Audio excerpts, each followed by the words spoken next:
তৃণমূলের এক নেতাকে খুন এবং দুই নেতাকে খুনের চেষ্টার অভিযোগে দলেরই এক নেতাকে গ্রেফতার করল পুলিশ। মালদার কালিয়াচকের দারিয়াপুর মোমিনপাড়ায় তৃণমূলের দুই গোষ্ঠীর মধ্যে সংঘর্ষ ও শুটআউট হয়। শুটআউটে এক তৃণমূল নেতার মৃত্যু এবং দুই তৃণমূল নেতাকে খুনের চেষ্টার অভিযোগ ওঠে জাকির শেখ নামে দলেরই এক নেতার বিরুদ্ধে। শুক্রবার তাকে কালিয়াচক থানার পুলিশ নওদা যদুপুরের কাশেমনগর এলাকা থেকে গ্রেফতার করে। আজ ধৃতকে 14 দিনের পুলিশি হেফাজত চেয়ে মালদা জেলা আদালতে পেশ করা হয়। উল্লেখ্য, গত মঙ্গলবার কালিয়াচকের নওদা যদুপুর অঞ্চলের দারিয়াপুর মোমিনপাড়ায় একটি রাস্তা উদ্বোধনের অনুষ্ঠানে তৃণমূলের দুই গোষ্ঠীর মধ্যে সংঘর্ষ শুটআউটের ঘটনা ঘটে। স্থানীয় তৃণমূল নেতা জাকির শেখ এবং তৃণমূলের অঞ্চল সভাপতি বকুল শেখ গোষ্ঠীর মধ্যে সংঘর্ষ এবং শুটআউটের ঘটনা ঘটে, যার জেরে হাসা শেখ নামে এক তৃণমূল কর্মীর গুলিতে মৃত্যু হয়। এছাড়াও তৃণমূলের অঞ্চল সভাপতি বকুল শেখ এবং তার ভাই তথা প্রাক্তন অঞ্চল প্রধান এসারউদ্দিন শেখের মাথা থেতলে খুনের চেষ্টার অভিযোগ ওঠে।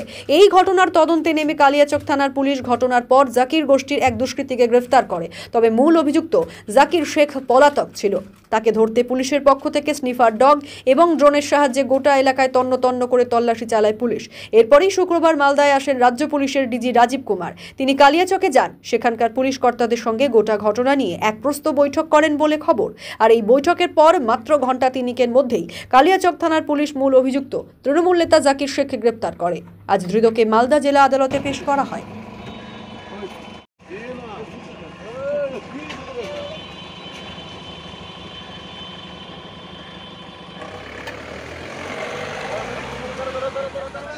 तेरी मोड़ गया।